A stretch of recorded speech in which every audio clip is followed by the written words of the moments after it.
Good afternoon and welcome to today's meeting of the Commonwealth Club of California, the place where you're in the know. You can find us at commonwealthclub.org, on our Facebook page, and on Twitter at CW Club.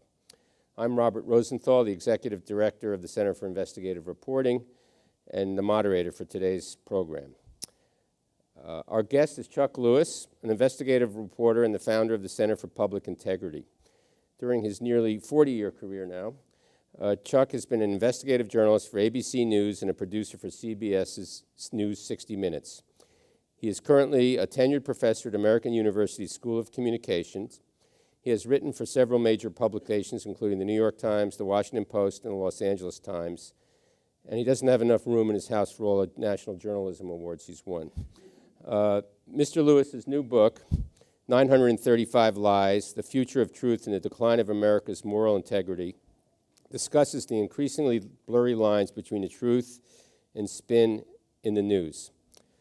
What you also read in Chuck's book is you really get a history of deceit in one way, or disinformation, going back to really the Gulf of Tonkin, the Pentagon Papers, up till current events recently. It's really an eye-opener, and Chuck has had a ringside seat and is one of the most credible and respected journalists in the country, and his work really stands out because he really goes deep on information. He believes that this process of information and disinformation that comes out of Washington mainly, and really at all levels of government, leads to a less informed American citizenry. The book really reveals the many ways in which truth can be distorted by groups and individuals wielding power, including those in our local, state, and national halls of government. So let's welcome Chuck Lewis, and I'm sure we're going to have a very lively presentation and conversation. Thank you.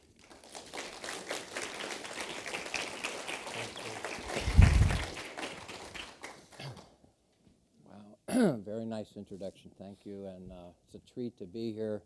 I've never spoken here before, but I've always understood the importance of this institution, and I like it even more because I heard what your founder said once. We only propose to find the truth and set it loose in the world. Seems like a good objective. So anyway, this has been a strange journey. I guess that's a common refrain maybe for authors, but this book took 9 years and 3 manuscripts and 2 publishers, and it was my first solo book. I did 5 with other folks, The Buying of the President series at the Center for Public Integrity and others. And what happened is at the end of, I guess they're coming here. No, just kidding. After 2004, I stepped down from the Center for Public Integrity, which I started from my house. And at some point, the founder has to leave the building. And I decided that I knew I wanted to probably do a book, but I wasn't quite sure. And then as I started to realize, a year after we were informed, even by the President of the United States himself, that they had not found weapons of mass destruction in Iraq, I noticed that 60% of the American people still thought they were there.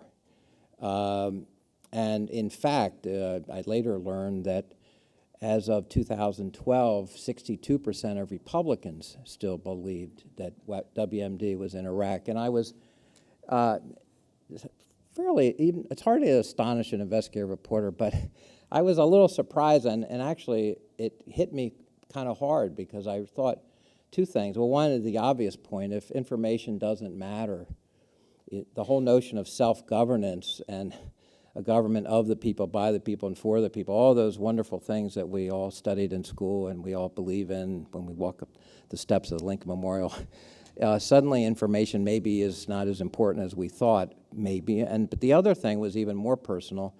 I had devoted decades of my life, as Rosie has, to trying to find information and truth, and if it doesn't matter anymore, well, I guess you could say there might be a little soul-searching about your occupation. Like, why am I here then? If only some people are interested in this, as opposed to, oh yeah, the public. So, all my friends could happily refrain along with this. I have a habit of being somewhat overly thorough, probably to a fault, also known as anal retentive. And I felt obligated I had always, most investigative reporters I know, the cliche is watch what they do, not what they say, those in power. Because the actions always do kind of speak louder than words. People can say anything, but what did they do? So you concentrate on that. But then I realized in this instance, I had ignored the words, and I had ignored the communication part of leadership and a country, and in this case, the U.S.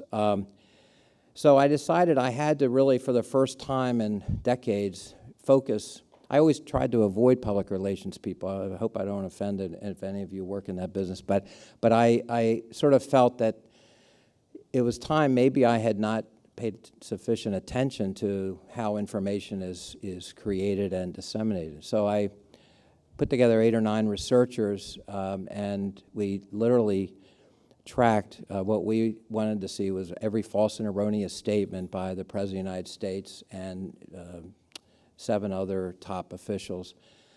And to not just see who said what, when, and we did do that, but we also wanted to know when it spiked up at certain, did all the comments occur in one period of time? We wanted to gauge exactly all of those details. And we noticed in a peculiar way that no one had actually done it. I may sound, well, what other idiot would do that? No, but I felt it was necessary to make to observe it. I had to understand the extent of it. And so we put out a report. I had left the center, but I gave it to the center on the 5-year anniversary of the U.S. invasion of Iraq. And I wanted to see what we essentially called it was the Iraq, the War Card was the name of the report, but it had documented 935 false and erroneous statements, and it showed that they had spiked up at precisely key strategic moments that, with no question about it, it was orchestrated very carefully. And so anyway, that I sort of suspected. We did a 380,000 words searchable chronology.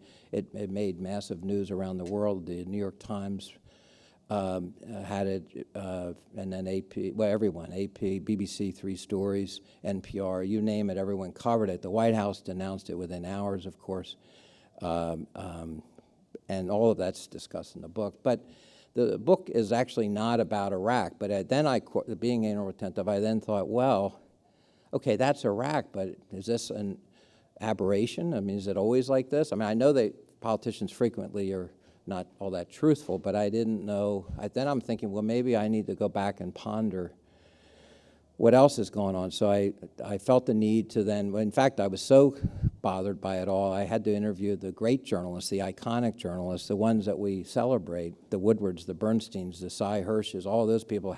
When they got it right, who were they? Who were those people? And of course, I didn't just want to interview them with a tape recorder. It had to be with high-def video, George Lucas's high-def video, extremely expensive. And so I did 100 hours with 25 leading journalists from 1950, the guy who did the reporting that brought down Senator Joseph McCarthy, all the way through civil rights, Watergate, Vietnam, up to post. And so then I had a sense of when the journalists got it right. You know, the moments that we celebrate, we kind of generally regard were important, and they even changed history, perhaps. But then I wanted to see other key moments where they either were notorious or had been written about, or I already suspected, but mostly they'd already been written about, notable deceptions that had been written about over time. So in other words, was Iraq, that whole instance, an aberration, or had it occurred before? And so what I found was, my favorite part of the book, which may not be a useful thing for me to say up here, but my favorite part happens to be the appendix. That would be naturally what you would expect from someone like me. But the appendix has real-time truth, the 10 instances that I think are what I call the most mortally consequential, cause the greatest loss of life, when by officialdom in the U.S. government, going back 50 to 70 years, and then similarly with corporations. And of course, the main point of what I found, or I didn't know it was, I mean, I had suspected it, but I didn't know, was deception like what had occurred with Iraq actually happens frequently. And then, of course, I studied really closely, as others, many before me have studied, the Pentagon Papers and the Vietnam War.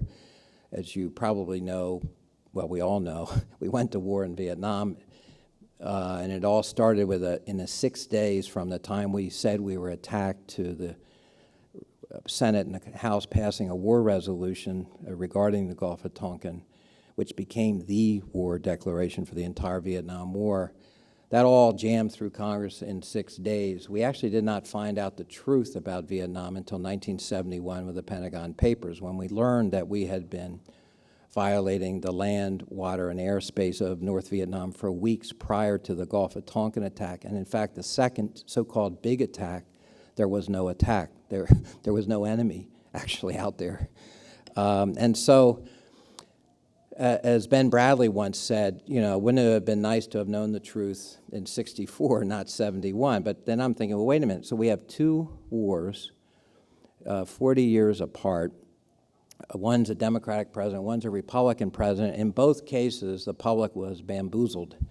And, oh, by the way, thousands of people died in a war that was basically sold on false pretenses. And then I was like, then it was getting really interesting, I have to say. So then the one for corporations that is most, took me aback the most, just when I thought I couldn't be, was I always knew, of course, I had investigated the tobacco industry myself, but I did not realize, and of course you're probably well aware, 100 million people in the world died from smoking-related illnesses in the 20th century. In this century, the World Health Organization says 1 billion people. What you may not know is the U.S. government, from the Carter administration all the way up to the Obama administration, has exported tobacco and changed the trade laws to enable the export of the sale of tobacco around the world. In other words, we are complicit in the export of tobacco from growing and consumption and children using it and everything all over the world. It started here and we promoted it. And so all that was in it regarding tobacco. But I have 9 other companies that also, over a period of decades, deceived the public. And again, the public took that long to figure out what occurred. And there is a key chapter actually about the subject of tobacco, where journalists were, what can I say? They didn't tell it. They didn't tell the story. They didn't tell the truth. They basically punted on telling it. And from 1938, the first study about smoking causing cancer, there's a famous journalist I'm sure many of you have heard of, George Seldes, who had a newsletter called In Fact, which was the precursor to I.F. Stone's newsletter in some ways. In fact, I.F. Stone was given the mailing list of Seldes. What upset the veteran reporter Seldes was when the finding came out about smoking in 1938, no one reported it. Associated Press moved it on the wires, and hardly any newspapers in America picked it up. Why? Well, they're all getting ads in their papers for tobacco, partly is one of the reasons. So I go from basically 1938, 1940, all the way up to 2000, and I have, 6 or 8 examples of reporters, their news organizations more accurately, declining to actually talk about this subject of the health issues of tobacco. And in the book I have my own story. I did a tobacco story, and the owner of CBS, who also happened to own a tobacco company, asked Mike Wallace, the guy I was producing for, not to do the story. This is 8 years before Lowell Bergman's Insider story. We all know what happened there. Many of us do. And Mike and Don Hewitt, the founder of 60 Minutes, at that time were very angry with Tisch. He had laid off 450 people. That'll do it, I guess. And so they had become disillusioned with the new owner who succeeded William Paley. So Wallace told him, go to hell, and we aired it, and we said on the air that Lawrence Tisch, the president of CBS News and the president of Lorillard, which is one of the tobacco companies, declined to comment. There is a funny story. I don't know if I guess I'm in it now. I should probably tell that. So fast forward several months, so it actually aired. That's one where it's surprising. It aired, and I was surprised too.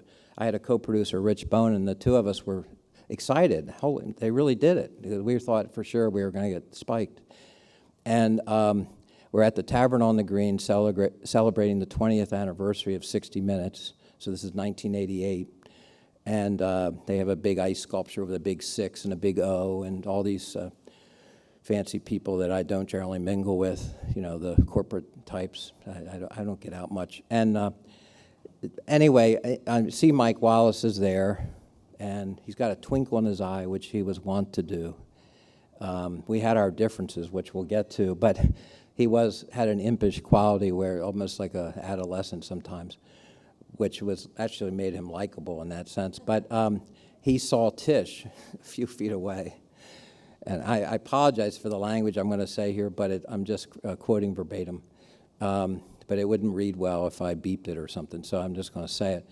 So he sees Tish, and he says, and I'm there, and he says, "Hey, Larry, come here. There's somebody I'd like you to meet." And I look at Mike like, I can't believe you're doing that. I mean, I'm not saying anything. I'm just like, so I know he's going to do something that will be embarrassing to all concerned. And so Tish comes over, and I had never met him, of course. And so we shook hands, and he said, "Yeah, Larry, this is Charles Lewis. He's the guy that shoved that tobacco story right up your ass." And so I said, "Hello, you know, what are you going to say?" I mean, so anyway, but you know, I also have producers. And we have a panel at the Investigative Reporters and Editors Conference here in town. 1,500 journalists from around the U.S. and the world are in town about investigative reporting. And ABC News killed 2 tobacco documentaries in the same period of time, and part of that story was never told. And I went through the archival records of ABC News, including Roone Arledge's papers, and I was able to confirm what everyone always suspected. When ABC wanted to sell the company, and they didn't want an outstanding liability, they needed a clean balance sheet. ABC Corporate, when they had a $10 billion Philip Morris lawsuit against Walt Bogdanich and other reporters, they had another documentary that was even possibly harder hitting, that was shot on 4 continents about the export of tobacco around the world. They killed that documentary within 3 hours of the Philip Morris news conference announcing it. And they never admitted it. To this day. They haven't admitted officially as a corporation. But the fact is that decision was made in that meeting, and it had already been approved for air. They were going to air this thing in a couple of weeks, but that day, no, we're not airing that. And so this book has those kinds of internal revelations, but it also has a macro view of our inability as a people to possibly to actually to know what the truth is in real time, which is really a key part, I think, of the book. So the back end of the book gets into the future. There is a chapter on the future of truth and what is happening. There are several things happening. One other gloomy thing I have to tell you, I'm sure you know, 30% of all commercial print journalists lost their job in the last 15 or 20 years. We have the same number of reporters, so-called print, traditional digital print reporters. We have the same number today as 1972, the year of Watergate. The problem is we've added 100 million people, and the budget of the federal government has gone up 18 times. Most cities have half as many professional journalists in their cities. The good news, if there is any good news, a little bit of good news, is that there is a nonprofit journalism ecosystem that was started by Rosie's group, the Center for Investigative Reporting, 4 co-founders back in 1977. I started the Center for Public Integrity in '89. Today there are between 95 and 100 nonprofit newsrooms that have sprouted up, most of them founded by rank-and-file investigative reporters or editors, but not publishers. I mean, just regular journalists who are actually trying to find the truth, have started these throughout the United States. Now, it is only a fraction of what has been lost. No one has any illusions. I don't. But on the other hand, we have a long tradition in this country of nonprofit journalism. See Associated Press, see the Christian Science Monitor, see National Public Radio, the only news organization that doubled its audience after 9/11 in America over a 10-year period. So there are signs, and there's other things I talk about which I'll spare you, but there's some wild and crazy potential ideas of ways to enlarge the public space, which is really what I want to do most. I now am, as you heard, a professor at American University, but I have an investigative reporting workshop, which is a university-based reporting center. Lowell Bergman, who I worked with 30 years ago at 2 networks.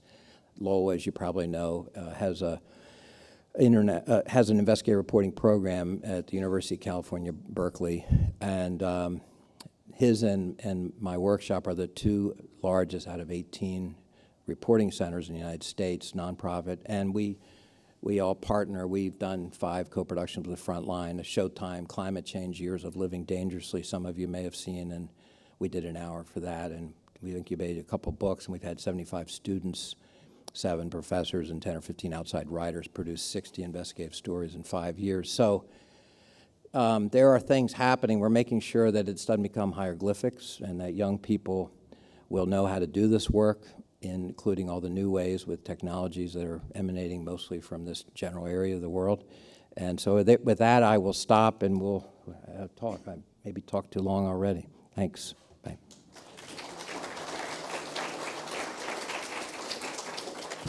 Thank you, Chuck. We're now going to have a Q&A, and thank you from the audience for the questions. There's a quote in your book from Paul Starr, who's a Princeton professor. He says that corruption flourishes where journalism does not.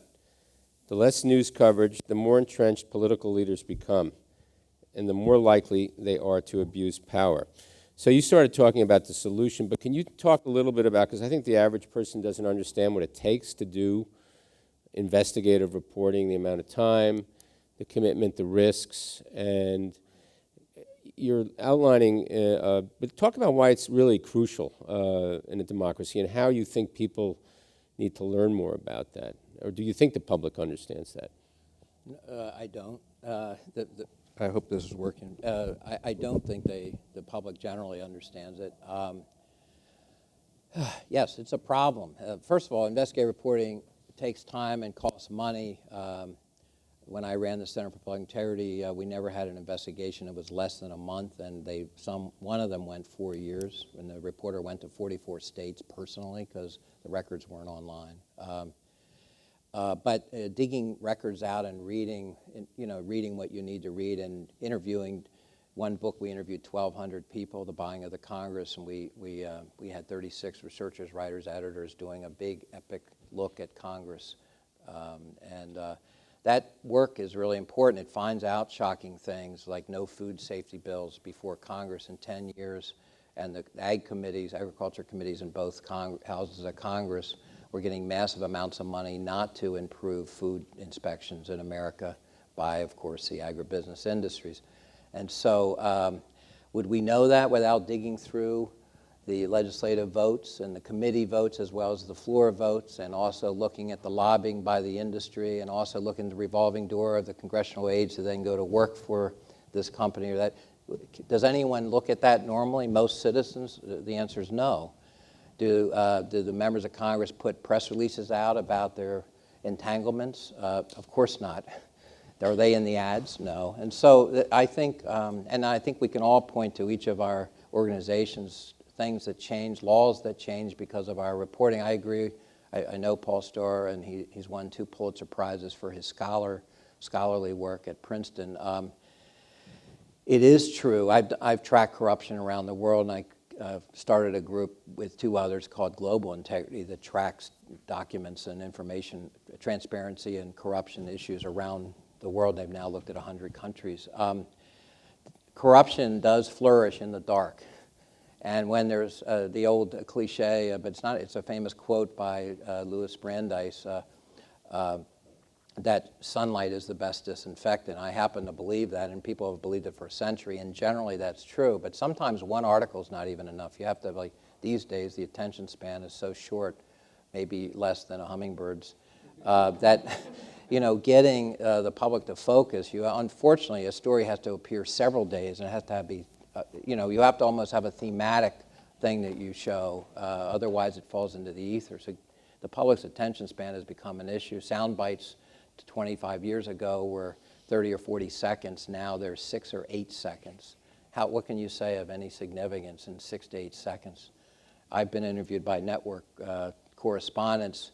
I basically became something resembling a talking head because I always said things were outrageous, and our office was 2 blocks from the White House, and so they would always come over, and I was told, please don't use 3-syllable words. Could you say that again with 2 syllables and make it shorter? And that kind of stuff gets on my nerves, it's fair to say. So yeah, there's a problem here, but does this stuff matter, and have I seen laws change? Yes. The Center Investigated Corruption in 50 state capitals about part-time legislators. 40 out of 50 states have part-time legislators. Well, you can imagine the potential for conflicts of interest. If they have a day job, what is their main concern in the legislature? Is it possible it is their job? There are some industries that encourage their people to become state legislators. Forget the lobbying, just go in there and do your thing. So we did a big report nationwide, 45 news organizations, 45 states participating. No one had looked at the data. And we found hundreds of conflicts of interest, and 20 to 25 states changed their laws on transparency within about 2 months. So does information affect those in power? It does. They worry about how they're perceived. How long did it take to do that, and what was the cost? Well, that was a big project. I had 3 or 4 reporters, and we worked on it, actually more like 5 or 6, for about 2.5 years. And, there have been other iterations of it, but the first one was back in 99, 99 and 2000. So that may have cost close to $1 million when you're all in on everything, or more? Yeah, they were pretty young. It might have been a little less, but I'm just kidding. Well, the point of that question... I know what you're saying. Yes, it was expensive. It was, and this is one of the issues today with how you support and fund investigative reporting, because corporate media has walked away from it. So Chuck has been in the forefront of creating the nonprofit journalism movement. But it really, I'm trying to assimilate a bunch of these questions, but a big one is really about the issue of how you sustain this kind of work, and how do you educate the American public. And in your book, you mentioned idiot culture, which is something I guess Carl Bernstein coined. But it's really, the bigger question is, with all the glut of information, how do you surface this, and if you've thought about how to make this more accessible, but also, we'll use the word, have more impact. So I'm making a statement, but the question really is about the idiot culture that sort of exists today, and how you get the kind of information you create into the broader ethos. Well, I mean, I know it's an issue we both grapple with. It's really hard. I worked with Carl Bernstein for a year. He was the bureau chief at ABC News after the Washington Post, and he made the comment. He wrote an article for the New Republic called Triumph of the Idiot Culture. And you might think that he wrote that last week, because it certainly might still be applied, but he wrote it in 1992. And it was that year that Nelson Mandela, the same week, the same few-day period, I believe you had the Rwanda genocide, and you separately had Nelson Mandela coming out of prison after 28 years in South Africa. It was actually the fall of the change in Europe. Oh, yeah. And by the way, the Soviet Union collapsed. So, yeah, it was kind of a heavy news period. The lead story for ABC News was Diane Sawyer trying to do an interview, I think, with Ivana Trump in New York City. And it drove Carl up the wall, and so he wrote that article. And when I interviewed him about 4 or 5 years ago about that article, he said, well, obviously it's much worse now. And that was 92. But, I mean, that's the problem. So getting the public's attention span is really extremely difficult.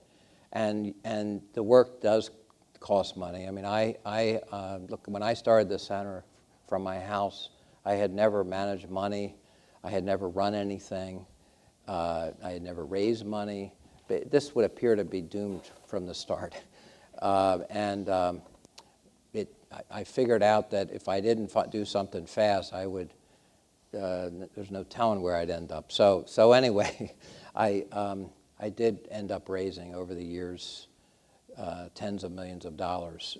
You find a way. There are people that may not be deep into journalism, but they do care about the country, and they do care about the state of democracy and certain values and principles that they are offended by when they don't see them upheld. And you can do that in a way where you disclose your source of income. I think that's relevant. It's transparent. It needs to be, and you have to have standards. I know that sounds, of course you have to have standards, but I mean, you should have standards about what money you will accept and not accept. There are people that sometimes want to give you money for not always terrific reasons. So you learn all that, you develop scar tissue, but is it possible to do this? The answer to that is yes. And what's so interesting about the new ecosystem is a lot of the folks are a little bit like me. They don't have an MBA. They didn't aspire to run anything, you know what I mean? And they're now doing it. So I'm not saying this is a panacea, that's perfect, but there's all kinds of possibilities. Right now I'm at a university. Well, guess what? Universities have brilliant people, and the space for op-eds is so small they can't be heard anymore, but they all write books. They try to write op-eds. They have blogs, and they do deep research with, oh, by the way, data that's actually founded on real stuff, documents. We have a fellow who's tracking a story, a public anthropologist, has done extraordinary research all over the planet Earth, and we're going to partner with him, and I'm trying to open it up and have a whole new field called accountability studies that is everything from human rights law to political science, tracking corruption to forensic accounting, to all these skills, and then let whoever these young people are going to work, they're going to do something for the world because they think it needs help. And that, to me, is a movement almost, and I think there's nothing wrong with that. It's great. Now, if they're actual journalists, that's fantastic. Do they have to go precisely into journalism? No. I mean, the fact is the space needs to broaden and widen. I wrote an article for Oxford University last fall called The Rise of the NGOs.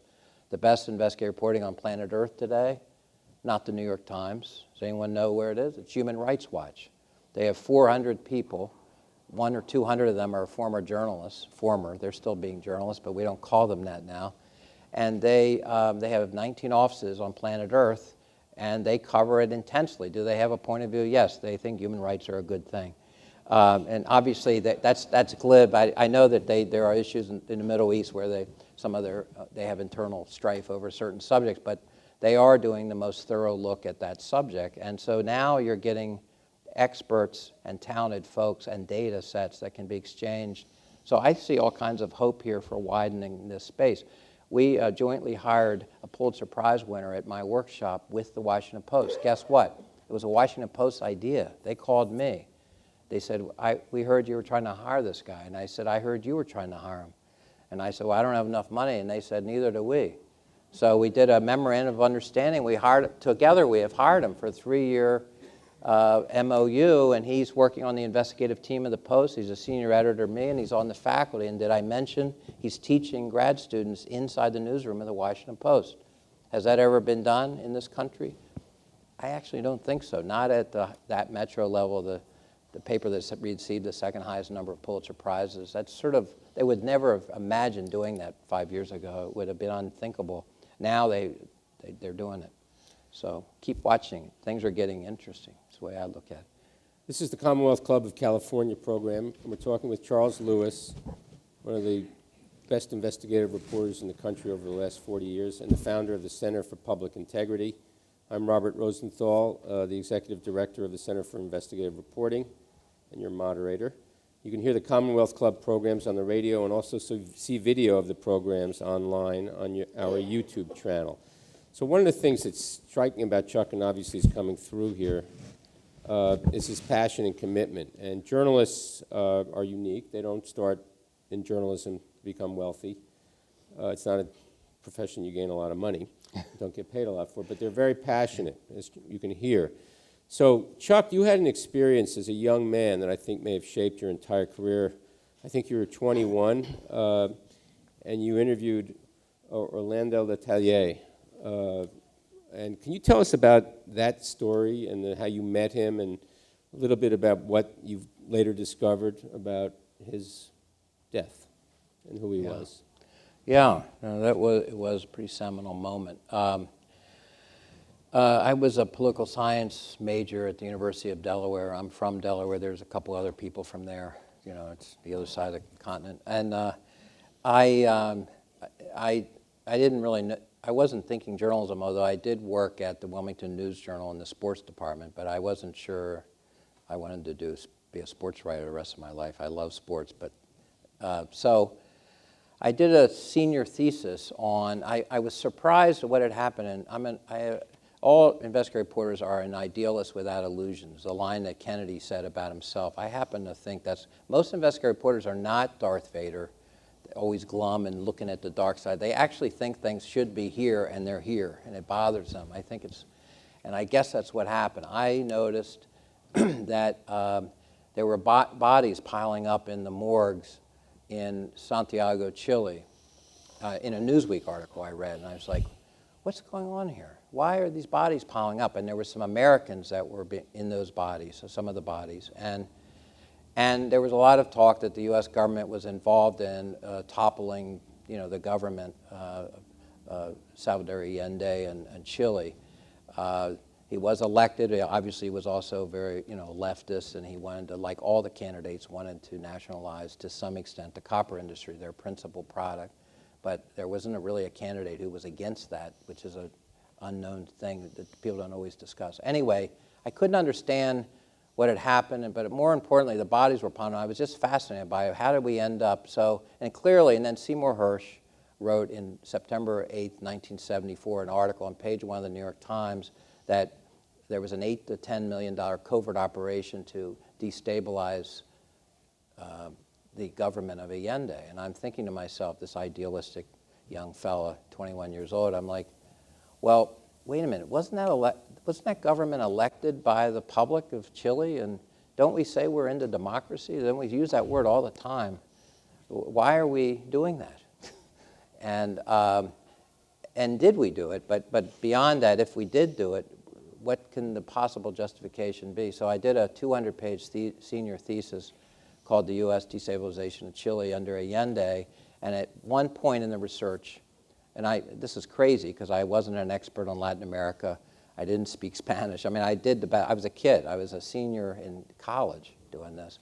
But decided I had to come down. There were hearings about some of this, but I had the hearing material, but I wanted to meet some people. So I came down to Washington one day, and I met with Seymour Hersh, which of course was exciting. I had never met a Pulitzer Prize winner, and of course I thought what he had written was incredible. And he gave me, I think, approximately 3 minutes in the lobby of the New York Times Washington Bureau. But that was the first time I met a Pulitzer Prize winner. It was very exciting, and I was a kid, basically. But later that day, I went to the home of the former defense minister, the highest-ranking Chilean official from that government that had sought exile and come to the U.S., Orlando Letelier, Dr. Letelier. He was an economist. He was a former ambassador who had several meetings with Henry Kissinger, but then he became the defense minister. And when the Pinochet government came in, he was put on a cold, barren rock down near Antarctica for a year and finally got asylum to the U.S. So I asked if I got in contact with him and met him in his house. And I spent 2 hours with him, and he showed me secret cables in Spanish that had the U.S. naval ships off the coast right there in Santiago. And he was convinced, strongly convinced, that the U.S. was involved deeply with Pinochet, which we later found out, yes, they were. But he also said that there was a Chilean embassy break-in by the Watergate plumbers. He said he thought they were the Watergate, he wasn't sure. But at that moment, it hadn't come out yet. But yes, that's true. They did other burglaries, not just the Watergate. And so I was like, so I'm just this young guy, and I'm like, holy cow. So I'm leaving this meeting. This guy just told me what seems like secret information. It seems like jaw-dropping to me. And I'm clearly not fully equipped to deal with it. I'm just a student. But I go back to Delaware with this information, trying to stay on the road. And I write the thesis. It comes out. I defend it, and I graduate from Delaware with that. But I then go to grad school at Johns Hopkins School of Advanced International Studies in Massachusetts Avenue one day. And 8 blocks away, there's this massive explosion. and Letelier was assassinated, and assassins sent by the president of Chile, Pinochet, Augusto Pinochet, put a radio-detonated bomb under his car. That occurred on the same cul-de-sac in Bethesda where I met the man, Letelier, and I was like, I had never known anyone who was brutally murdered, but I also, then we didn't know that instantly. I knew he was killed instantly. We heard sirens. I didn't know it was him. I find out within minutes or hours that he's been killed. But I think from that day on, working for some think tank or working in the government somewhere or working on Capitol Hill, which I had done already as an intern during Watergate, that all seemed kind of boring to me. And because I realized that information about those in power and the need for it was suddenly paramount. It didn't like I had a neon sign, but I noticed I kept saying no to all the other jobs that I was looking into. And I ended up going to ABC News 3 years after Watergate and working at 2 networks for 11 years and then started the center. But it definitely changed. I say in the book, I mean, from that moment, I only know the reflection of decades later, but that meant that everything else was incidental except finding out this stuff, because I didn't get it at the time completely. But when I went to Hopkins, everyone wants to be a Secretary of State someday, or they want to work as a CEO of a multinational or whatever. But I think the only 2 journalists to ever come through there are Wolf Blitzer and me at SAIS, and it's called SAIS. And so they'd be at cocktail reception. The thing that most interested me was the different layers of information. The government will say, we respect the rights of this country to do whatever, diplomatically, publicly, including for the journalists and the public, oh yeah. But down here, of course, they're doing all kinds of undercover, covert type activities that theoretically might even be illegal, and it's okay because it's national security, and we then find out about it decades later. That's sort of what occurred in Chile. In fact, all the records about Chile to this day still have not come out 40 years later, which is unbelievable. We found out later that the head of torture, DINA, inside Chile, they killed 3,000 people in the days after the coup, including 4 Americans, which Rosie and I discovered we have something in common because he worked on that story at the New York Times, which I didn't mean to steal, but I didn't know till today on the walk here. Anyway, this was a huge issue, and we didn't find out until just a few years ago that the head of DINA in Chile, doing all the tortures, hundreds of thousands of people were tortured. That guy was on the CIA payroll, it turns out. And by the way, the U.S. government knew that Pinochet was conducting assassinations outside Chile with the potential also perhaps for the United States. So that whole story still is not known. There are many other things that are not known, but we never find out the truth in real time. It usually takes decades to emerge, and I could go through every major thing you've ever heard of in recent U.S. history, and I can probably tell you we don't know this or we don't know, because I've actually now tracked it closely. I won't get into the particulars. I'm talking too much. Anyway. He's not talking too much. No, but I am. This is what you're here for. What personally, was it more painful for you when a story was killed by corporate interests, or was it more difficult for you when you faced personal risks, threats, or when the Russian oligarchs sued you? What was the... Yeah, that was fun. Wow, those are good questions. You can riff on each one of those. Well, what was the first one again? No. Personal safety. Oh, personal safety. I was lucky. I wasn't like you, a war correspondent in Africa, various countries. I'm a mild-mannered guy. I haven't done any war zones, but I have had threats.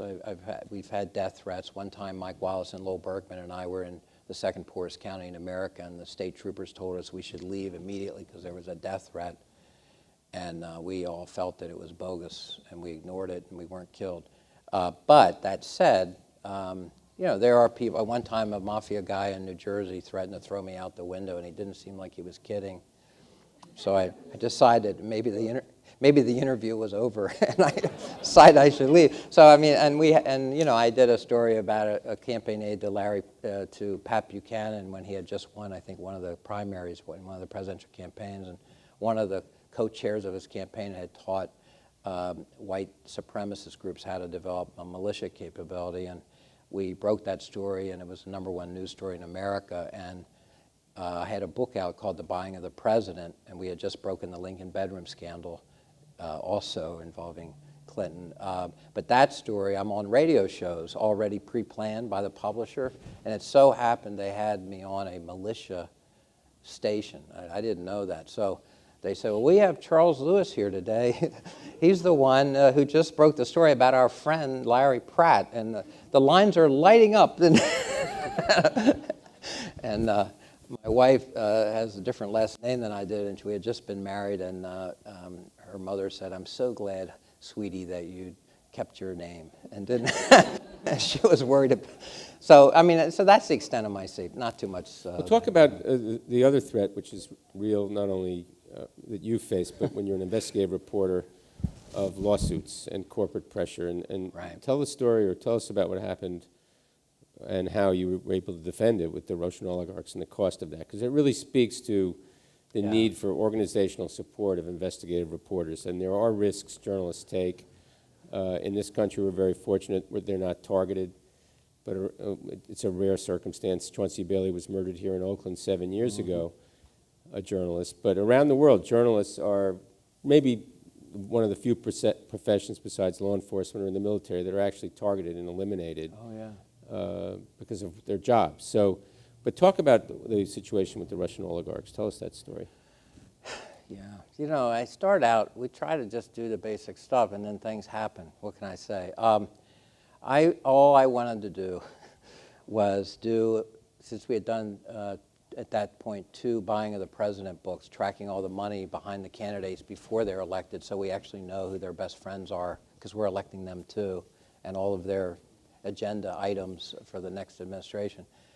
I noticed that I was fascinated that George W. Bush had chosen Dick Cheney. You remember he was the head of the selection committee, and then suddenly is chosen. And I was fascinated because as I looked, he was the head of Halliburton, a multi-billion-dollar company, and he had never managed anything in his life. I mean, being a member of Congress is nice, and you have a little staff of like 15 people or 20 people. It's not the same as being a CEO. And then I could see him being chosen as vice president. He had a lot of government experience, former chief of staff to President Ford and things like that. But I couldn't figure out why he became a CEO of Halliburton. It was just fascinating to me because usually CEOs have some business background or they know something about the business that is that company's business, that is some at least obvious, and it wasn't. And then I had an idea, which is what happens with investigative reporting. You have, I guess we'd call it a working hypothesis to make it sound scientific. Basically, it's an idea in your gut. Something's weird. It doesn't look right here. 2 and 2 does not equal 4.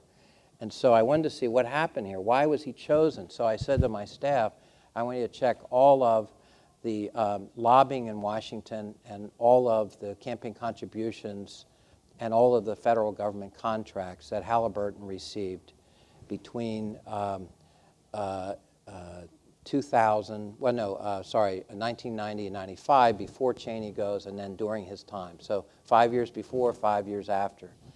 Everything doubled. Lobbying doubled under Cheney, contributions doubled, and their contracts in the billions doubled. And it just showed that what I suspected actually had occurred. He was chosen because he had a Rolodex in Washington. He knew everybody. Welcome to Washington.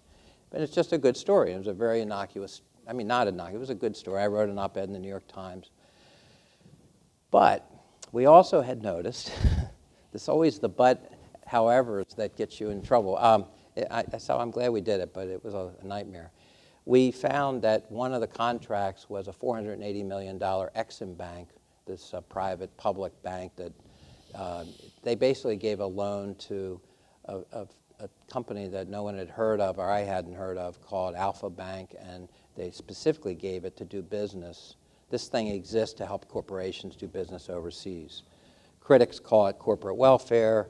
business folks think it's terrific because it promotes business, whatever. I'm just telling you. So that's what they do. So the company was Tumen Oil in Siberia. So Cheney and Halliburton were doing business with an oil company in Siberia, which was really Halliburton, but that was intriguing to me. And so I had a guy who had won 3 Pulitzer Prizes on my staff, and another younger journalist, and I said, find out what this is all about, beyond the contracts. Just look at this a minute. And we got all this additional information, and basically the Secretary of State of the United States said, don't approve this loan. There's a problem with this company. And the President of the United States, Bill Clinton, overruled it and gave them the $480 million thing. So that was interesting to us. But the real point was, see how lobbying helps you? They just got $480 million, even though the Secretary of State didn't like it because of this mysterious company. And this company had been written about as having ties to nefarious groups, also known as organized crime, in Russia and other places. And it had been written about in hundreds of articles in Europe and the US.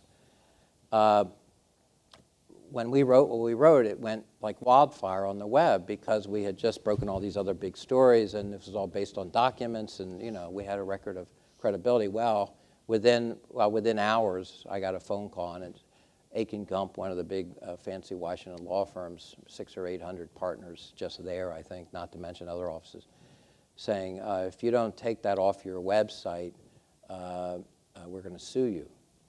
And so I, of course, consulted with our libel attorney, and we decided, well, we have this information, we're standing by it. And so they bring what was known at the time as the biggest libel case in the United States in a quarter century. And they file it in all places, because Russian oligarchs are very litigious. They usually bring lawsuits in Europe, and people retract within minutes. And if they fight, they always generally can win, because the laws are different there than in the US. No oligarch had ever brought a libel case in the United States. They had done it in London. They have terrible libel laws that hurt journalists, so it wasn't surprising. But to do it in the US was a little cheeky, and so for New York publishers and London publishers, everybody was watching if the oligarch thing was moving to the US. So it was a kind of a test case. Discovery was somewhere in the range of 100 to 150,000 documents. 20 people did depositions. I was under the lights, videotaped and all that for 2 full days. And it's a long story. It was an ugly, nasty, rough affair. The cost of our defense, we had libel insurance, but we lost it because of this. But our insurer did cover us for this, which is a good thing, because the defense cost $4 million. The Russians spent something in the range of $8 to $10 million. That's their estimates by lawyers, including Aiken Gump lawyers. And it was dismissed after 5 years. And the judge had been appointed by George W. Bush and had previously ruled in favor of something Bush and Cheney wanted. So I thought, as soon as it was assigned to this judge, I thought, uh-oh, we may have a problem here. So I was thrilled that it was dismissed, but what an ordeal. And my job as the head of the organization, I had a 40-person staff, 100-plus journalists as a contract basis around the world. As you well know, your job is to maintain all that and keep a wall so they can do their job and deal with these kinds of problems. And we did 100 investigative reports, including 4 books, while we were being sued, and I would not let the staff know any of the details. I mean, I would tell them we're being sued, but I didn't want to mire them in all the emotional, exhaustion factor of what all was happening. Yeah, it was a mess. So we had 3 lawsuits altogether in my 15 years, but we were threatened 10 or 20 other times. But the 3 that were brought were dismissed. But the cost, even of the most simple one, costs $300,000 or $400,000. So yes, that's a problem. It's an occupational hazard. And again, Chuck, at that point, was running an independent organization, and we could probably keep going for quite a while if we asked about how corporate interest might handle threats like that, because there is a chilling effect. One of the areas that's most complicated in terms of investigating is often family court or judges, or and how getting underneath really what happens in the courtroom. Do you have any suggestions on how to do that? And the question came from someone in the audience who's deeply involved in it. But she really says, do you believe certain stories will never be told because of the power of the corruptors? Quote, judges enjoy immunity. It's above the law. Do you have any thoughts on that? I do. I mean, of the three branches of government we all learned about in civics class, the one branch that is the most virgin territory, that is to say fewer journalists have ever looked at it, is the judiciary. There's a great documentary that just came out in the last 2 years about family court, or, story of my life. Where judges would just put people away forever, the documents would be sealed. So many cases across America, judges allow, usually it's major corporations that want to seal it up, but sometimes it's other records. So transparency with the courts is a significant problem. We investigated the chemical industry once, and there were hundreds upon hundreds of lawsuits where the chemical companies admitted their product was killing people. They didn't admit it. They signed it and gave the people money, and as a condition for the money, they had to be silent. And then they sealed the records, and that is the way it works. And so, yes, a lot of these subjects, especially ones involving folks under 18, children, adolescents, that is for privacy reasons, but sometimes the court hides behind that fact. Yes, we don't want to violate anyone's privacy, but we're working on a big story right now about the courts and children ourselves, as a matter of fact. So yes, I think that's an incredibly important subject. It's not looked at very much. And there are rights that are trammeled as we keep building up a law enforcement apparatus in this country.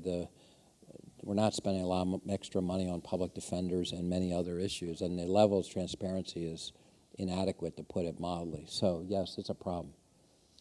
One of the, obviously, we haven't talked much about technology and the impact of technology and the internet on all the things we're talking about. Positive, credible information, disinformation. One of the questioners from the audience alludes to the CBC, the Canadian Broadcasting Corp, just laid off hundreds of jobs and in their documentary unit. So is part of the future, as you see it, in terms of how information is disseminated, what do you see as the movement into mobile, I guess, and are you thinking about how people receive and use information in the age of evolving platforms and technology? I mean, you and I both are necessarily. 60% of the world's population gets their information on mobile phones, and it is growing further than that. It's not what we, at least in my generation, that would be your first thing to do would be to have something this small to read and have, for more information, click here, for more information, click here. for a long story, it changes the dimension or the dynamic of truth-telling, I guess we'd say. But I also know that that's just reality, and you have to adapt. So what I think we all do is all of our stories and sites are adaptable to mobile technology, so people can see it on their phone if they want, but they can also see it on a big screen in high def that looks great, and they can also read it, and they can also read the documents. I know at the Center for Public Integrity and in my workshop, we post thousands of pages on the cloud, the omnipresent cloud up there of documents and data that people can mine stuff themselves. We just put up 500 990 forms for foundations and nonprofits where they're getting funneled money by certain powerful folks. And I'm not going to go into detail if you want, but I mean, all of that is technology, and it's great that you can. I started the International Consortium of Investigative Journalists, now 185 journalists, almost 70 countries on 6 continents.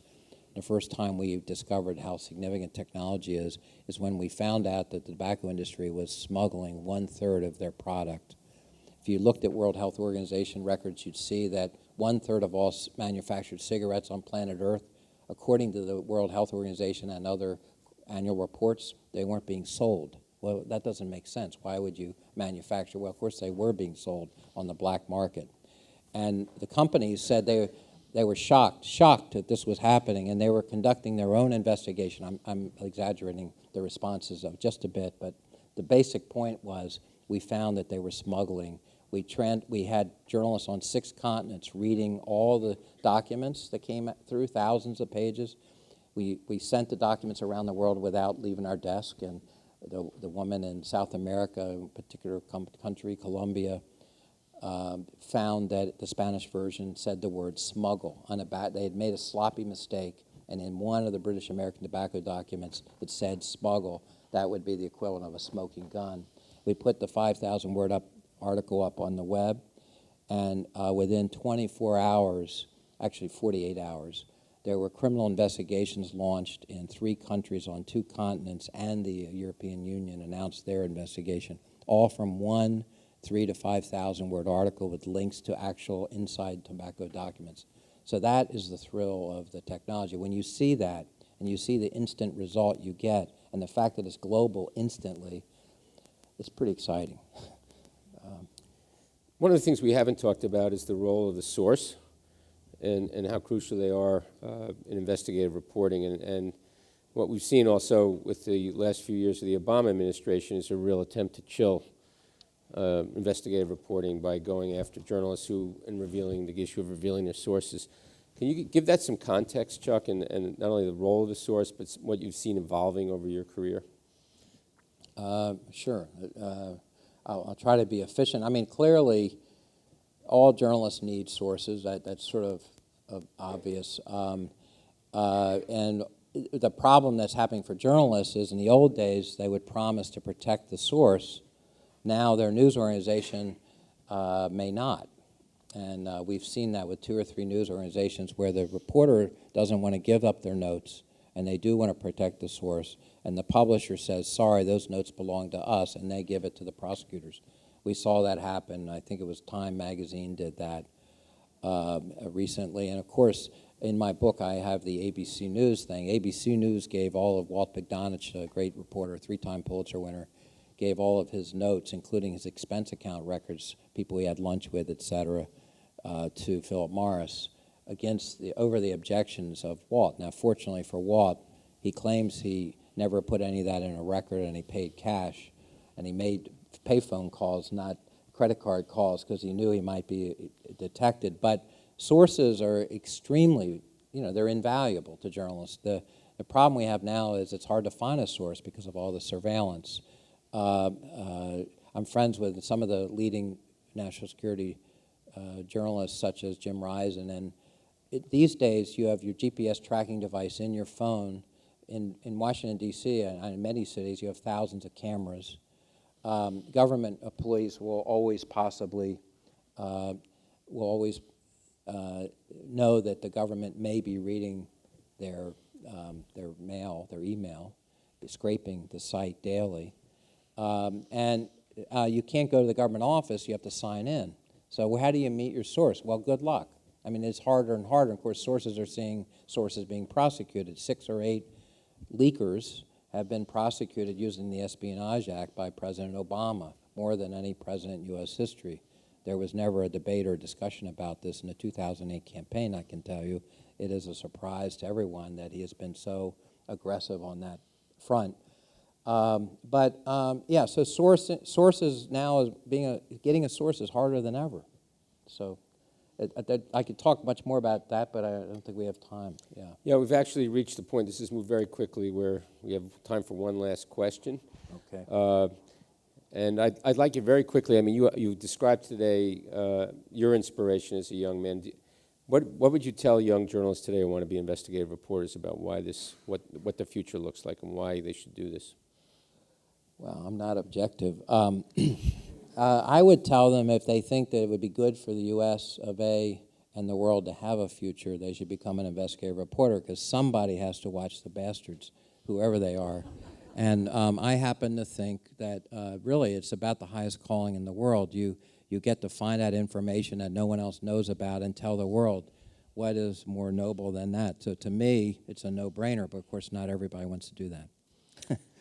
Okay. Our thanks to Charles Lewis for talking to us today about his new book, 935 Lies, The Future of Truth and the Decline of America's Moral Integrity. We also want to thank our audiences here and on radio, television, and the internet. I'm Robert Rosenthal, and now this meeting of the Commonwealth Club of California, the place where you're in the know, is adjourned.